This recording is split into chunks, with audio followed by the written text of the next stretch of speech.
du professeur Ebele. Vous l'avez retenu certainement la question. Oui, il y a beaucoup de choses qui ont été dites et les pasteurs ont pris beaucoup de temps. Et j'espère, n'est-ce pas, on restitue ce temps pour pouvoir réfuter, le professeur Ebele, pour oui, votre il demande question. si l'islam a été répandu par l'épée, parce que jusqu'ici, le professeur a déjà un pied dans l'islam et un pied dehors. Grâce aux émissions qu'on a animées ici, les émissions précédentes. Mais ce qui trouble le professeur est que l'islam, on dit que l'islam s'est répandu par l'épée. Et vous savez, professeur, comme vous êtes, n'est-ce pas, devant votre télévision, aujourd'hui, on ne peut plus tromper les gens avec l'histoire. Parce que le livre, n'est-ce pas, qui fait la référence du foin du musulman, c'est le Coran. Et lorsque vous prenez le Coran, chapitre 76, verset 3, Allah dit, il a mis l'être humain sur deux chemins, imma shakira ou imma kafura. Soit il est reconnaissant vis-à-vis d'Allah, il se soumet, c'est-à-dire il devient musulman, soit il est rebelle. Allah a laissé ce libre arbitre. Et Allah dit encore dans le Coran, chapitre 2, verset 256, professeur, la ikra fid-din, pas de contrainte en religion. Mais vous êtes professeur, vous ne pensez pas que Allah peut dire pas de contrainte dans la religion à Muhammad.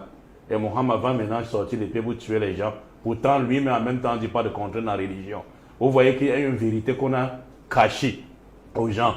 Et les attentats que vous voyez aujourd'hui, et ceux qui font les attentats, le tout premier livre sur cette terre, professeur, qui a mentionné l'attentat, c'est la Bible. Juge chapitre 15, verset 15 à 17. Le premier homme qui a fait l'attentat se trouve dans la Bible. Il s'appelle Samson. Jusqu'à il a tué 1000 personnes. 1000 personnes au lieu d'attentat. Et ça a marqué l'histoire au point où on a surnommé le lieu Lamalechi. Lamalechi parce que ça a versé beaucoup de sang. Les bébés, les grands-pères, les grands-mères, les mamans et tout. Il a secoué le poteau. Il a tué 1000 personnes. Chose qui n'est jamais arrivée dans l'histoire de l'islam depuis Muhammad sallallahu alayhi wa sallam jusqu'à aujourd'hui. Deuxième personne maintenant, à qui Dieu a ordonné de tuer même les bébés dans les ventres de leur mère, c'est Moïse. Nombre chapitre 31, verset 1 à 18. Regardez, je vous donne toujours avec les preuves. Nombre chapitre 31, verset 1 à 18, les 18 versets. Et ne laissez que les femmes qui sont vierges, qui n'ont pas connu d'homme. Et le Coran est venu dire maintenant pour conclure, Coran chapitre 49, verset 13. Allah dit aux hommes, nous vous avons créé d'un mâle Adam et d'une femelle Ève, et nous avons fait de vous des nations et des tribus. Cameroun, Nigeria, Côte d'Ivoire, Mali, Bénin, France, Amérique, des nations et des tribus, Bassa, Bamileke, Bamoun, pour que vous entreconnaissiez. Le meilleur d'entre vous est celui qui a la foi.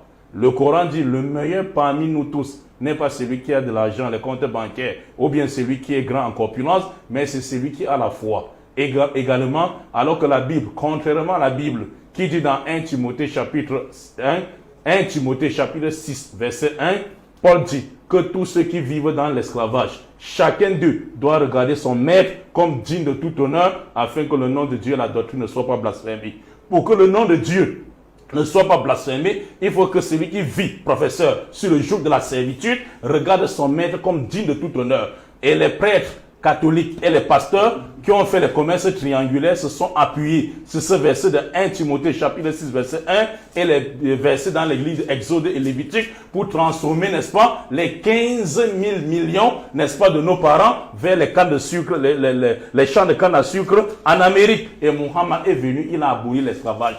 Ça, c'est ce que vous devez retenir. Et rentrant maintenant au pasteur, n'est-ce pas, nos bien-aimés pasteurs à côté, je dirais, je commence par le pasteur Tatman, qui dit que Dieu, vous adorez un Dieu qui a la barbe comme vous, monsieur Tatman. Comment vous pouvez adorer Jésus qui a gardé la barbe comme vous? Elle dit, ça c'est le polythéisme. Et vous dites que Dieu dans l'Ancien Testament ne pouvait pas habiter dans l'homme. Mais c'est qu'il est arrivé dans le Nouveau Testament qu'il a habité dans l'homme. Non, ça c'est une mauvaise compréhension. Vous ne pouvez pas connaître Dieu. Regardez, vous ne pouvez pas connaître Dieu plus que qui? Le chef des disciples. Qui est qui? Qui est l'apôtre Pierre. Lorsqu'on a demandé dans Actes des Apôtres, chapitre 5, verset 29 à 31, il dit ceci aux hommes. Il faut obéir à Dieu plutôt qu'aux hommes. Le Dieu de nos pères, c'est-à-dire Dieu d'Abraham, d'Isaac et de Jacob, le Dieu de nos pères a ressuscité Jésus-Christ d'entre les morts que vous avez tué en le pendant au bois. Dieu l'a élevé par sa main puissante à sa droite comme prince et sauveur afin de donner à Israël la repentance et le pardon de ses péchés. Ces choses, nous sommes témoins et le Saint-Esprit est témoin. Donc si vous avez le Saint-Esprit qui vous dit que Jésus est Dieu, c'est un esprit satanique. Parce qu'ici on dit le Saint-Esprit est témoin que Dieu avait ressuscité qui? Votre Dieu Jésus. On voit un Dieu mort, entre parenthèses Jésus, et le Dieu vivant qui ne meurt jamais. Dieu d'Abraham, Dieu d'Isaac et de Jacob qui ne meurt jamais. Deutéronome 32, verset 39, je donne la vie, je donne la mort. Dieu donne la vie, il n'a pas besoin de la vie pour exister. Et dans la mort, il ne peut pas être massacré par la mort. C'est pour ça que le Coran dit Tawakal Allah, Al-Ladhi la Yamoud, penche-toi vers Dieu qui ne meurt jamais. Si tu crois à quelqu'un qui est ton créateur, ton Dieu, et il est passé par la mort, même une seconde, il ne peut pas être Dieu. Ça n'a jamais été le Dieu de Pierre. Et l'apôtre Paul dit également que ce n'est pas son Dieu. Ça, ce n'est pas le Dieu des disciples ni des apôtres. Deux maintenant, vous dites que Jésus est venu pour la grâce. Jésus n'était pas venu pour la grâce. C'est vous qui le dites. La grâce, c'est ce que tu n'espères pas et que tu quittes à terre, monsieur le journaliste. Jésus dit ceci je vous donne toujours avec les versets. Dans Matthieu chapitre 5, verset 17 à 20. Je cite, Jésus dit ceci. Ne pensez pas que je sois venu enlever la loi et les prophètes. Ne pense pas ça. On te dit, ne pense pas. Je suis venu non pour abolir, mais pour accomplir.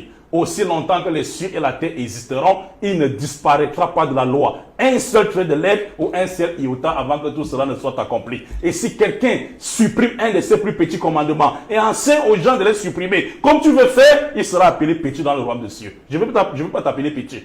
Repends-toi, pasteur. Et il dit, si quelqu'un observe ces commandements et enseigne aux gens de les observer, il sera appelé petit et grand dans le royaume des cieux. Jésus finit au verset 20 en disant, en vérité, je vous le dis, si votre justice ne surpasse pas celle des scribes et des pharisiens, vous n'entrerez point dans le royaume des cieux. Il dit aux disciples de mettre 3 fois la loi, plus que les scribes et les pharisiens, parce que eux, ils enseignaient la loi aux gens, mais ils étaient hypocrites, ils ne mettaient pas en pratique. Jésus le mettait 3 fois. Et il a encore appuyé la loi de Moïse. Si vous lisez toujours Matthieu chapitre 5, verset 26 à 28, il dit, Moïse vous a dit, si on surprend quelqu'un à flagrant délit d'adultère, lapidez-le. Moi je vous dis, si celui qui regarde une fois pour la convoiter a déjà commis l'adultère. Car si tes yeux sont pour toi une occasion de chute, arrache les yeux loin de toi. Mieux vaut entrer dans le royaume avec un œil que d'entrer dans le feu de géhenne, n'est-ce pas, avec tous les membres de son corps. Ça c'est Jésus n'a pas supprimé la loi. Donc, rectifiez ça. Toi maintenant, je reviens maintenant à mon ami Mangeli, qui dit que Jean 14, verset 9, où Jésus a dit, celui qui m'a vu, a vu le Père. Donc, celui qui voit Jésus, voit Dieu. Celui qui touche Jésus, touche Dieu. Mais curieusement, celui qui tue Jésus ne tue pas Dieu. Parce que Dieu ne meurt pas. Que veut dire celui qui m'a vu, a vu le Père? Le problème n'est pas d'aller dans un verset, monsieur le journaliste, et retirer les versets du milieu. Parce que dans la théologie, on le dit, tout verset qui sort de son contexte devient quoi? Un prétexte. Et c'est ça que vous allez le faire. La conversation n'a pas commencé par là. Jésus était assis avec ses disciples. Ça, c'est dans Jean 14, le verset 9.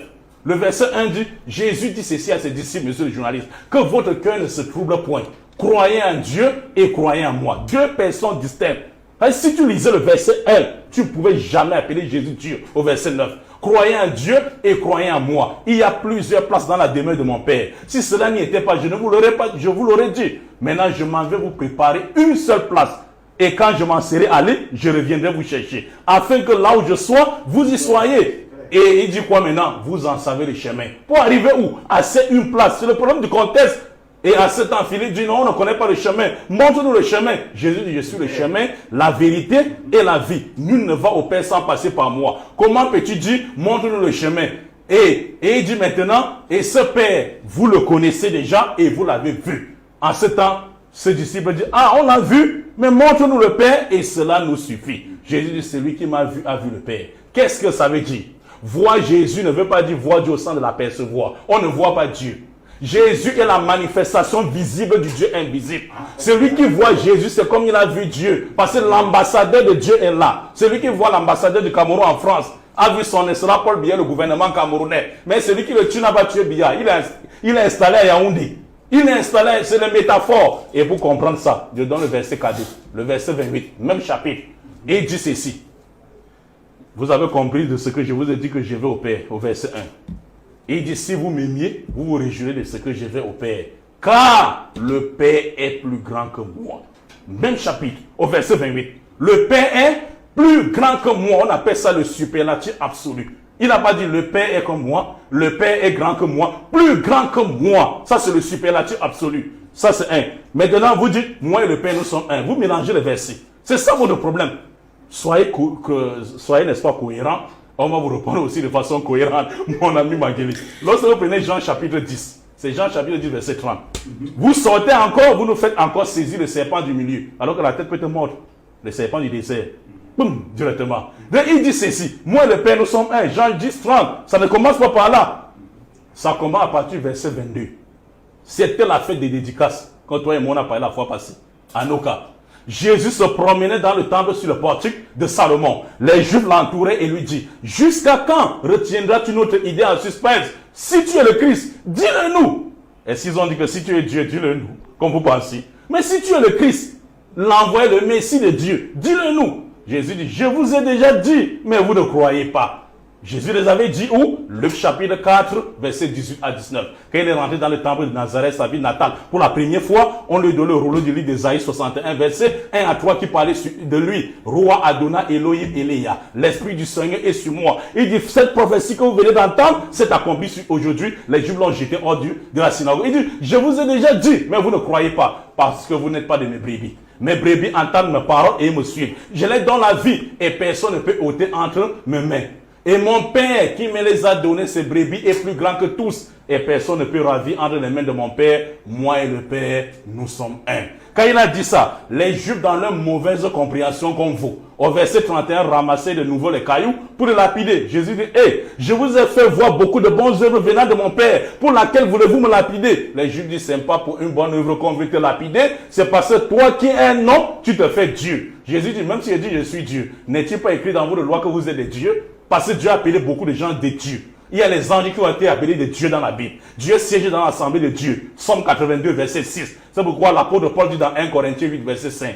Il dit de même qu'il y a beaucoup qui ont été appelés dieux dans les cieux et beaucoup de dieux dans la terre. Mais pour nous, il n'existe qu'un seul Dieu unique. Et c'est ce Dieu que Jésus dit dans Jean 17, 3. La vie éternelle consiste pour eux à te connaître, toi, le seul véritable Dieu, et celui que tu as envoyé, Jésus-Christ. Tous ces arguments sont les arguments de Arius. Et vous ne pouvez pas résister face à ces arguments. Vous ne pouvez pas. Maintenant, je vais chuter. Toujours, docteur Mankele, vous dites l'Esprit Saint. Jésus ne parlait pas de l'Esprit Saint.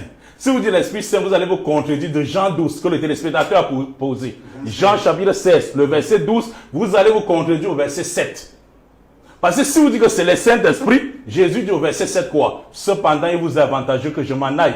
Car, condition, docteur, si je ne m'en vais pas, le consolateur, la venue du consolateur est conditionnée par le départ de qui?